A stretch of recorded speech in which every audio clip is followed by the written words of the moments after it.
কোনো মুছলমান এজন মানুহকো আমি আমাৰ ব্ৰিটিছৰ মুছলমানসকলক আমি যাবলৈ নিদিওঁ আমি বৰঞ্চ পাত্তা দিয়াৰ কাম আমি তীব্ৰৰে কৰি আছোঁ ইলেকশ্যনৰ আগে আগে যাতে আমি পাত্তা দিব পাৰোঁ তাৰ কাম কৰি আছোঁ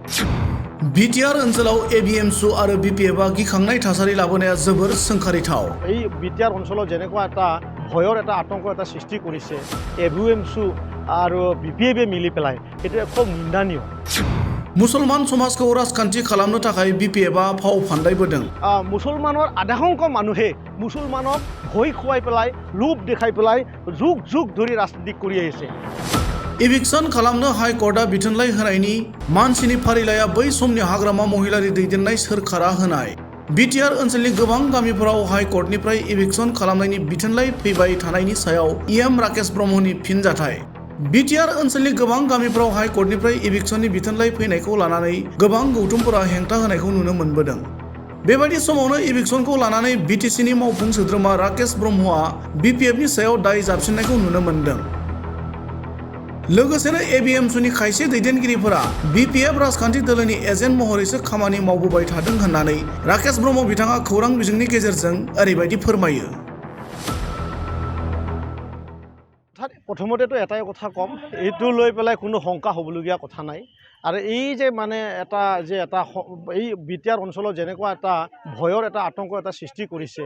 এবিএমসু আৰু বিপিএফে মিলি পেলাই সেইটো খুব নিন্দনীয় আৰু মই আপোনালোকক মিডিয়াত ক'বলৈ পাই ইমানে সুখ পাম যে যোৱা 2019 চনৰ 2 অক্টোবৰ দিনাখন যি কলা ইতিহাস বিপিএফ আৰু এবিএমসুৰ মাজত বুজাবুজি এয়া আমি ভাষাটো ক'ব লাগিব তেখেতসকলে কি ধৰণৰে অসমৰ এটা লেণ্ড এণ্ড ৰেভিনিউ ডিপাৰ্টমেণ্টক তেখেতসকলে কি এটা চিঠি তাতে মানে পঠাইছিলে হাইকোৰ্টৰ যি নিৰ্দেশ সেই নিৰ্দেশৰ মৰমে এই ব্যক্তিবিলাকক ট্ৰাইবেল বেল্ট এণ্ড ব্লক এৰিয়াবিলাকত ইভিকশ্যন কৰিব পাৰে বুলি বিপিএফ চৰকাৰ থাকোঁতে 2019 চনৰ 2 অক্টোবৰ দিনাখন কি পত্ৰ পঠাইছিলে অহা 17 তাৰিখত আমি আমাৰ land and revenue department EM ডাঙৰীয়াই সকলো কথাবিলাক খোলা কৰি ক'ব মই এটাই কথা ক'ম যে মুছলমান সমাজৰ বহু সময়ত মানে বিপিএফে ৰাজনীতি কৰাৰ কাৰণে তেনেধৰণৰ ষড়যন্ত্ৰ কৰি আহি আছে আৰু তেখেতসকলৰ লগত মিলি পেলাই এবিএমছৰ শতাংশ মানে লিডাৰবিলাকে বিপিএফক মানে ফ্ৰমত আনাৰ কাৰণে চৰকাৰত আনাৰ কাৰণে হুহুৰহ কাম কৰি থাকে তাৰে এটা পাৰ্ট বুলি মই ক'ব পাৰোঁ কাৰণ এই ইতিহাসখন মই ইয়াত এনে আপোনালোকক কোৱা নাই মোৰ তাত পেপাৰ্ছ ডকুমেণ্টছ আছে অল্ড ডকুমেণ্টছ ইয়াত ৰেডি আছে আমি বিটিআৰ চৰকাৰৰ আমাৰ ইয়াত কোনো হাত নাই সেই গোটেই কাগজবিলাক বিটিচিৰ যেতিয়া হাগ্ৰামা মহিলাৰে নেতৃত্ব দিছিলে সেই সময়ৰে সেই মানে ইভিকশ্যনৰ যিখিনি মানুহৰ লিষ্ট আহিছে হাইকোৰ্টত যিখিনি অৰ্ডাৰ দিছে হাগ্ৰামা থাকোঁতে হাগ্ৰামা ডাঙৰীয়াই সেই ইভিকশ্যনটো অৰ্ডাৰ দিওৱা আৰু ইয়াৰ দ্বাৰা এটা মই কথা ক'ব খুজিছোঁ যে অনাগত দিনবিলাকত মুছলমান সমাজে সজাগ হ'বলৈ সময় হ'ল কাৰণ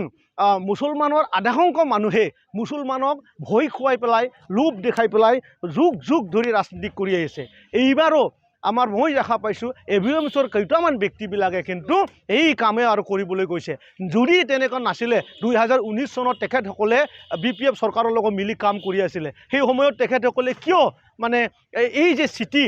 আমাৰ যে এইখিনি মানুহটো ইভিকশ্যন কৰিব লাগে বুলি হাগ্ৰামাৰ চৰকাৰে যে কোৰ্টত পঠাই দিলে সেই কাগজখন তেখেতসকলে কিয় ৰোধ নকৰিলে মোৰ প্ৰশ্নটো তেখেতসকলে সেইটো উত্তৰটো দিয়ক গতিকে আমাৰ প্ৰমোদ বড়ো ডাঙৰীয়াই সেই ব্যক্তিবিলাকৰ কাৰণে প্ৰত্যেক চাৰ্কলত আমি এতিয়া মাটি বিচাৰি আছোঁ যাতে আমাৰ জলদিয়ে আমি এই মাটিখিনি পাট্টা মাটিখিনি তেখেতসকলক যাতে আমি দিব পাৰোঁ কাৰণ আদালতৰ যি কানুন এইটো ভাৰতবৰ্ষৰ সবচাই ডাঙৰ অলৰেডি হাইকোৰ্টে আমাৰ বিটিচি চৰকাৰক নিৰ্দেশ দিছে আৰু সেই মৰমে আমাৰ বিষয়া আমলাবিলাকে আমাৰ মানে এই ব্যক্তিবিলাকক নটিচ দিয়া হৈছে এতিয়া কথাটো হ'ল আমি কোনো এজন মানুহকো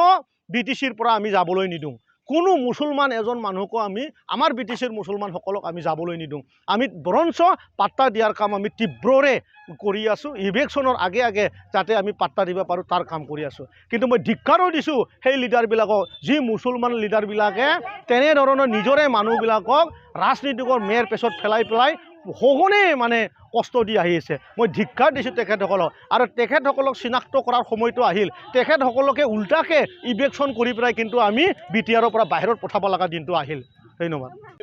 দীৰ্ঘদিন ধৰি যেতিয়ানে ৰাজনীতিকৰ যেতিয়ানে মানে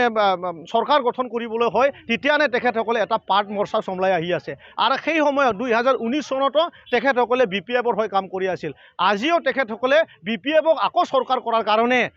তেখেতসকলে আকৌ পুৰণাই এই যোনটো তেখেতসকলে লিখি 2019-ৰ 2 অক্টোবৰ দিনাখন যি কলা ইতিহাস এই মুছলমান সমাজক বা কেইটামান বড়ো মানুহ বা কেইটামান